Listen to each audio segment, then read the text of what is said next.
పాత్రికేయ మిత్రులకు నమస్కారం. మీకు మీ కుటుంబ సభ్యులందరికీ కూడా కనుమ పండుగ శుభాకాంక్షలు. గత వారం 10 రోజులుగా జరుగుతున్నటువంటి విషయాలు, ముఖ్యంగా ఒక ప్రముఖ ఛానల్లో వచ్చినటువంటి ఆఫ్ ద రికార్డ్ కథనం, ఆ కథనం తర్వాత జరిగినటువంటి అరెస్టులు, ఇవన్నీ కూడా చాలా బాధాకరమైనటువంటి విషయాలు. ఎందుకంటే నేను ఒక అధికార ప్రతినిధిగా, మీడియాతో సంబంధాలు ఉన్నటువంటి వ్యక్తిగా నాకు అందరూ దగ్గర వాళ్ళే. ఈ కథనం వచ్చుడే ఒక బాధాకరమైన విషయం, తర్వాత ఈ అరెస్టులు కూడా అంతకంటే ఎక్కువ బాధాకరమైన విషయం.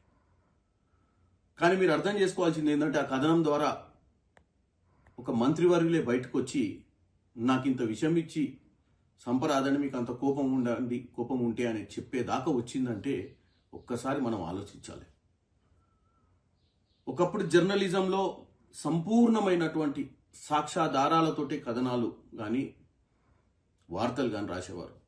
ఇప్పుడు ఊహించి ఇలా జరుగుతుందేమో, ఇలా జరిగి ఉండవచ్చేమో అన్న విధంగా మనం కథనాలు రాయడంతో ఒక మంత్రిగా ఉన్నటువంటి వారే ఇట్లా వచ్చి వాళ్ళు బాధపడుతున్నారంటే, మరి ఒక ఉన్నత చదువుకొని ఆ స్థానంలో ఉన్నటువంటి అధికారిని, మరి ఆమె కుటుంబంలో కానీ ఆమె సమాజంలో పనిచేసే వ్యవస్థలో కూడా ఆమె ఎటువంటి పరిస్థితులకు ఎదురవ్వాల్సి వస్తుందో మీరు ఆలోచించండి.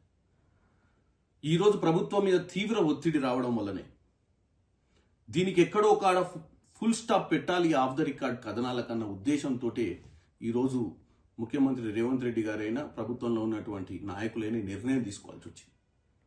దీనివల్ల కొంతమంది ఇబ్బంది పడవచ్చు, కానీ ఎక్కడో కాడ ఇది ఆపాల్సిన అవసరం ఉంది. ఎందుకంటే సమాజంలో మీడియా చాలా ఇంపార్టెంట్. మీడియా ప్రజల్ని చైతన్యవంతులు చేయాలి. నాయకుల మీద కథనాలు తప్పంటలేను. నాయకులు అధికారాన్ని దుర్వినియోగం చేసినప్పుడో, నాయకులు ప్రజాస్వామ్యాన్ని కూనీ చేసినప్పుడో, అధికారులు వాళ్ళ బాధ్యతలు సక్రమంగా నిర్వహించకుండా నిర్లక్ష్యంగా వ్యవహారం చేసినప్పుడు ఒక కథనం వస్తే తప్పు పట్టరు.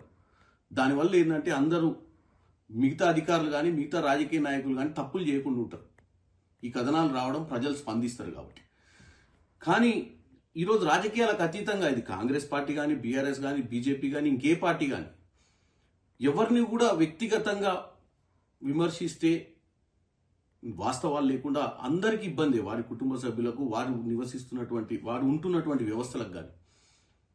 ఈరోజు అదేవిధంగా జర్నలిస్ట్ మిత్రులు అరెస్ట్ చేసినప్పుడు వారి కుటుంబ సభ్యులు కూడా బాధపడి ఉంటారు.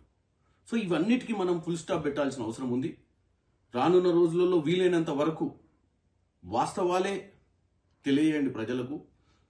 వీలైనంత వరకు ఈ ఆఫ్ ద రికార్డ్ కథనాలు, ఊహించి రాసేటువంటి కథనాలు, ఎందుకంటే ఎస్పెషల్లీ యూట్యూబ్ ఛానళ్ళు, కొన్ని ఎక్స్లో వచ్చినటువంటి కొంతమంది రాజకీయంగా లబ్ధి కొరకు చేస్తున్నటువంటి ఒకెత్తు చూడొచ్చు. కానీ ప్రజలు నమ్మే అటువంటి ఛానళ్ళు కానీ, ప్రజలు నమ్మే అటువంటి వార్తాపత్రికలు కానీ ఇటువంటి కథనాలు రాకూడదని కోరుకుంటున్నారు, రాయకూడదని కూడా కోరుకుంటున్నారు జర్నలిస్ట్ మిత్రులను. ఎందుకంటే ఈరోజు ముఖ్యమంత్రి రేవంత్ రెడ్డి గారైనా, నాలాంటి వాళ్ళైనా ఈరోజు ఒక సామాన్య కుటుంబం నుంచి ఈ స్థాయికి రావడానికి కారణమే మీడియా సంస్థలు. మా అందరికీ అధికార ప్రతినిధులుగా ఉన్నప్పుడు మీరు ఇచ్చినటువంటి అవకాశాలతోటి మేము ప్రజలకు సుపరిచితులమై ఈరోజు ఈ స్థానంలోకి వచ్చినాం.